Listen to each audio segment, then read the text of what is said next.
정치권 소식 전해드리는 김에 자유한국당 4.3 재보궐 선거 과정에서 벌어졌던 해프닝 하나 전해드리겠습니다. 경남FC 축구장을 찾았는데 이 일 때문에 경남FC가 승점 10점을 감점받을 위기에 처했습니다. 감점 10점이 뭘 의미하는 건지 영상 보시고 이슈 따라잡기로 돌아오겠습니다.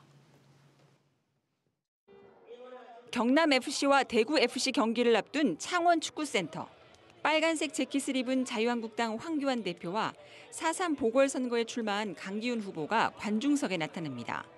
손을 흔들어 인사하고 관중들과 어울려 사진도 찍습니다.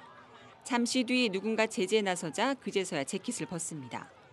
경기장 안에서 특정 정당과 후보자 이름, 기호 등이 적힌 옷을 입지 못하도록 한 축구연맹 지침을 어긴 겁니다.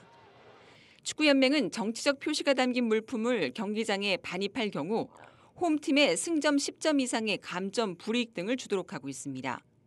경남FC 측은 한국당에 미리 이런 규정을 알렸다며 당황스럽다는 입장입니다. 정당에 있는 수행하는데 벗어달라, 이거는 벗어야 된다 했고 벗고 들어갔다고 하시더라고요. 정치권에서 선거만 생각한다, 정치 민폐라는 비난까지 쏟아지자 한국당은 이런 규정이 있는지 몰랐다고 사과했습니다. 규정을 지키기 위해서 나름대로 노력을 했는데 혹시 부족한 부분이 있었다고 하면 앞으로 그런 일이 없도록 그렇게 할 것이고. 다만 사전에 선관위에 유니폼을 입고 입장해도 된다는 유권 해석을 받았고 현장에서 구단 측의 요청을 받고는 바로 옷을 벗었다고 해명했습니다. 프로축구연맹은 경기평가위원회를 열어 경남FC 징계 여부를 논의할 계획입니다. 이슈 따라잡기 시간 돌아왔습니다. 이수희 변호사님 나오셨네요. 어서 오십시오. 네, 안녕하세요. 예. 축구 팬들은 너무나 잘 아시겠지만 혹시 모르시는 분들을 시청자를 위해서 이 문제 때문에 생긴다라는 하는 이 벌점 10점 어떤 의미인지 한번 그거부터 좀 짚어드리도록 하겠습니다. 프로축구연맹이 경기위원회를 열어서 이제 경남FC 징계 여부를 결정을 한다는데 예. 승점 10점 감점 얘기가 좀 나오고 있어요. 이게 얼마나 무시무시한 건지 시청자 여러분들한테 좀 설명을 좀 해드려야 되는데 예. 지금 이제 결론부터 말씀드리면 어떻게 되는 거죠? 지금 경남FC가 승점 4점을 갖고 있습니다. 예. 그 인터넷 보면 이제 승점들이 쭉 나오는데 네네. 그 이기면은 몇 점, 뭐 골 득실 뭐 따지고 뭐 패고 복잡하긴 합니다만은 현재 하여튼 그 정도 점수인 예. 거예요. 그런데 지금 마이너스 10을 당한다라고 하면 마이너스 6이 되는 거죠. 마이너스 6. 예. 그렇게 되면은 이제 2부 리그 강등도 가능하다 뭐 이런 그 평가가 있는데. 그럼 올해 시즌은 끝난 거네. 하거나 말거나 끝난 거네. 예. 근데 이제 저 징계가 꼭 이제 그 확정된 건 아니고. 예, 정치적 중립성 위반을 했을 때 꼭 그 승점 10점을 감점한다 이거는 아니에요. 여러 징계 중에 제일 큰 것이 저기 이제 마이너스 10점 징계가 되는 거죠. 그래서 지금 경남 FC에서 아주 그 강도 높게 계속 얘기를 했죠. 우리는 분명히 말렸고 들어가면 안 된다고 했고 그런 점퍼 같은 것도 벗으라고 그러니까 입고 가면 안 된다고 했는데 막무가내였다. 뭐 그러면서 이제 심지어 우리가 승점 감점이나 이런 불이익을 받는다고 하면은 강기훈 후보에게 법적인 책임도 물을 수 있다. 뭐 이런 아주 강경한 입장을 보였습니다. 이게 웬일인가 싶으시겠지만 시청자 여러분들 가만히 생각해 보시면요. 야구장이 됐든 축구장이 됐든 배구장이 됐든 농구장이 됐든 혹시 경기장 가셔서 유세운동 하는 거 보신 적 있습니까?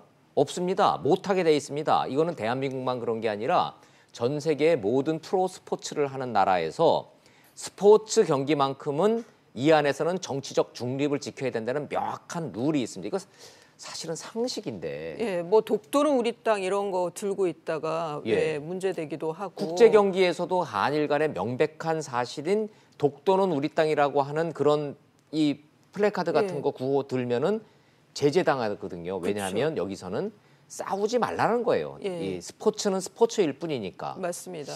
자, 그런데 제가 이제 이해가 안 되는 거. 아까 화면에도 분명히 보셨지만 황교안 대표는 법률가 출신 아닙니까?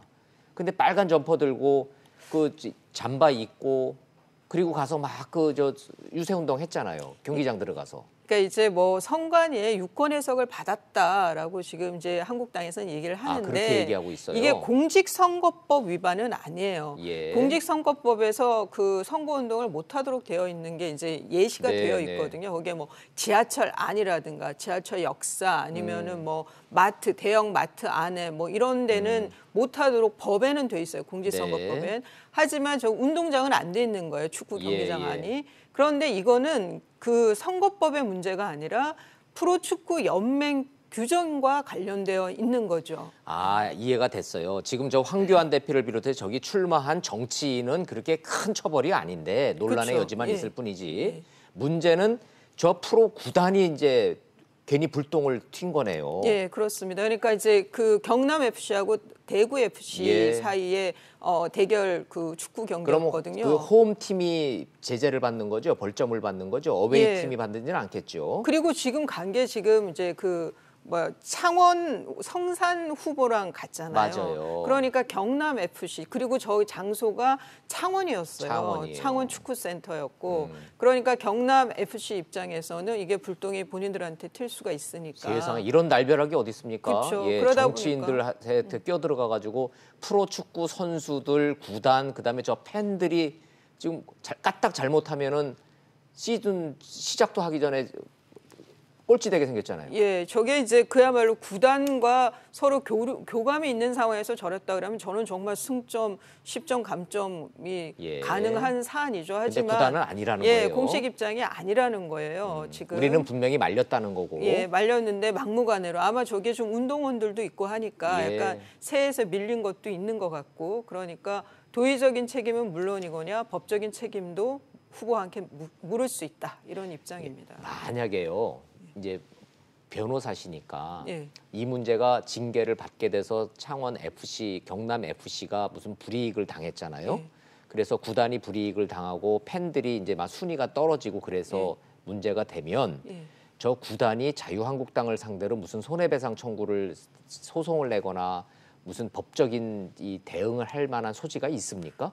소지가 저는 있어 보입니다. 아, 지금 있어요? 구단의 공식 입장처럼 예. 안 된다고 말렸음에도 불구하고 막무가내로 밀고 들어가서 저렇게 그 유세를 했다라고 하면은 예. 손해배상 청구가 가능할 것 같아요. 다만 그렇군요. 손해배상액 산정이 상당히 이제 어렵죠. 예, 뭐 어떤 예. 강등이 있다든가 이런 상황이 되면은 뭐 입장 수입 입장이니까 그 관객 입장료에서 수익 배분이라든가 여러 가지 산정하는 데는 어려움이 있겠지만 뭐 소송은 저는 가능할 수 있을 것 같습니다.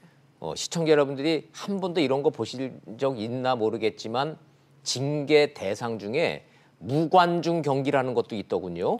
예, 저도 이거 지금 징계 보면서 예. 이게 무관중 크죠, 그것도 이거. 홈 예, 경기에서 무관중으로 그러니까 이 FC 경남 FC 팬은 못 들어오는 거죠. 예. 그러면은 이게 또 막 응원을 전혀 못 받고 경기하는 것도 있고 네. 뭐 또 연맹이 지정하는 제3지역에서 홈 경기를 개최해야 되는 것도 있고 뭐 우리 제재금은 좀 많이 들어봤던 건데 위에 세 가지는 좀 이번에 새롭게 알게 된 겁니다. 한국당이 생각보다 큰 사고 쳤네요. 그러니까 좀 이해가 많이 안 가는 거는 다른 당, 정의당이라든가 바른미래당은 다 운동장 밖에서 네. 인사했다는 거 아닙니까? 네. 근데 왜 황교안 대표나 강기훈 후보라 이렇게 조급하게 굴었을까? 예. 그게 저로서 상당히 납득이 안 갑니다. 그 다음에 뒤에 그 뭐 유권 해석을 미리 받았다고는 하는데 좀 보좌진에서도 예. 좀 큰 질책이 있어야 되는 거 아닌가 싶습니다. 좋아요. 자, 한국당 대응은 뭡니까? 지금 그 황교안 대표는 그 인터뷰에서 예. 뭐 다소 부족한 면이 있었다며 뭐 앞으로 잘하겠다 이런 취지인데 충분한가요? 다소 부족한 게 아니라 상당히 경솔했던 거죠. 예. 그래서 저는 좀 사과로는 좀 미흡한 점이 있다는 생각이 들고요. 네. 근데 특히나 황교안 대표가 이번 4.3 보궐선거 내일 모레 투표입니다만 좀 많이 올인하는 네. 굳이 그러지 않아도 되는데 특히나 이 창원 성산에 대해서 구도가 아마 그 민중당 후보까지 3파전으로 가다 보니까 네. 좀 그 조급함이 있었던 거 아닌가 하는 생각이 들어요. 이거. 아하. 올인해서 너무나 몰입을 하다 보니까 선을 넘어갔다 이런 얘기가 좀 나오고 있는데 어찌됐든 이 문제에 대해서 민심에 영향을 주지 않도록 한국당과 황교안 대표가 좀 더 확실하고 적극적인 사과를 해야 된다 이런 의견을 갖고 계시는군요. 예, 왜냐하면 이게 갑질로도 보일 수 있는 거거든요. 네. 박영선 벤처부 그 후보도 저기 평창 올림픽 때 그 하얀 코트 입고 왜 봅슬레이 맞아요. 결승점 옆에 있다가 그 패딩 하나 입었다가 얼마나 곤욕을 치렀어요. 몰매를 맞았잖아요. 예. 저는 이거는 그거랑 뭐 아주 똑같은 상황은 아니지만 요즘 유권자들 이런 거 별거 정말 아니라고 싫어하죠. 생각했다가는 큰 코 다치죠. 그리고 저런 데 가서 유세하는 게 표에 그렇게 도움이 안 됩니다. 맞아요. 우리는 이제 축구 경기 보러 왔는데 그쵸. 여야 선거원들 와서 막 인사하고 뭐 박수를 막 유도해내고 이러면은 싫죠. 예, 지금 그 가지 말아야 될 그 선거운동 장소 중에 하나가 애들 운동회 할 때. 예. 그다음에 아이들 입학식 졸업식 가봐야 그러네요. 애들만 보지 정치인 왔다 갔다 하는 거 큰 신경 안 씁니다. 예, 경기장, 졸업식, 입학식 이런 데 가지 마라. 이렇게 이런 맞아요. 이거 좀 격언처럼 돼 있는데. 자, 그럼 이 모든 것이 4.3 재보선 때문에 이뤄진 일인데 얘기 나온 김에 4.3 재보선 어떻게 되는지 분위기 좀 보고 갈까요? 예. 두 군데 딱 미니 선거인데도 지금 여야가 아주 총력을 기울이고 있습니다. 분위기가 굉장히 뜨거워졌어요. 프레임은 딱 정해진 것 같습니다. 저기 야당에서는 중간 정권 심판. 정권 심판. 예, 지금 네. 특히나 창원이나 통영 모두 지금 지역 경제가 상당히 어려운 상황이기 네. 때문에 경제 파탄 이런 거에 대한 그 지금 현 정권에 대한 심판. 정권 심판론으로 그게 가고 야당 있고. 특히 자유한국당 후보들이 내세우는 프레임이고요.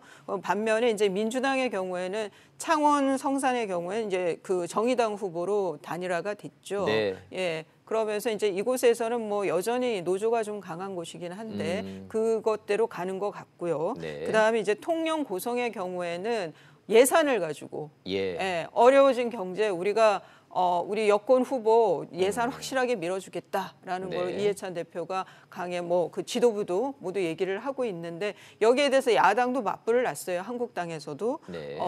우리 들어오면 정점식 후보가 만약 당선이 되면 네. 예산 우리가 따다 주겠다 이러면서 야당도 얼마든지 따올 수 있다. 뭐 예, 이렇게. 지금 통영 고성은 지금 예산 전쟁을 서로 하고 있는 것 같습니다. 맞아요. 전통적으로 표밭 계산만 해보면 통영 고성은 그동안의 국회의원은 자유한국당 텃밭이라고는 할 수는 있는데 지난 지방선거에서는 민주당 후보들이 대거 됐기 때문에 뭐 표심이 좀 바뀌었다 이런 전망이 나오기는 있는데 우리가 숫자는 말씀드리면 안 돼요. 오늘부터는. 그 6.13 지방선거에서 통영시장이나 고성군수나 다 민주당 후보가 됐어요. 네. 그런데 통영시장의 경우에는 아주 박빙이었어요. 예, 그런데 예. 그 통영시장에서는 무소속으로 전임 그 통영시장 후보도 나오고 좀 그래서 6.13 지방선거만 두고 보기에는 통영시장 그걸로 민심이 바뀌었다고 보기에는 6.13 지방선거에서 후보군들이 너무 많았다는 거고요. 좋습니다. 네.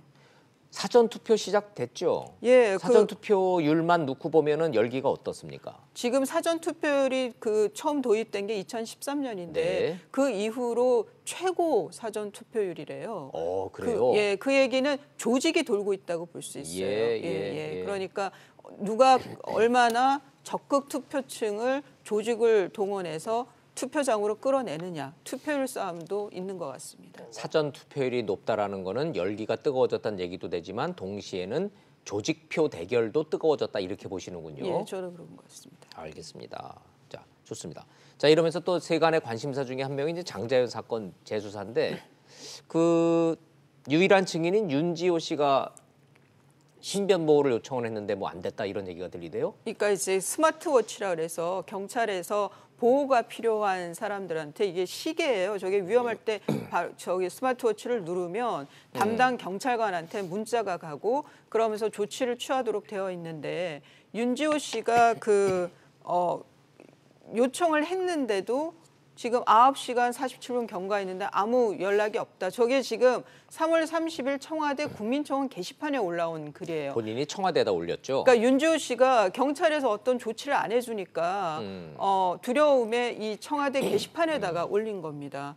그러면서 이게 이제 사람들이 많이 알게 됐고 그래서 경찰이 윤주호 씨에게 가서 그 보는 앞에서 스마트워치를 가지고 있던 기존에 네. 갖고 있던 스마트워치도 한번 작동을 해보고 뭐 문제는 없었다고 하는데 기능상에 네. 왜 그 담당 경찰관이 그 문자를 받고도 제대로 112에 연락 조치를 안 했는지에 대해서는 조사가 필요해 보이고요.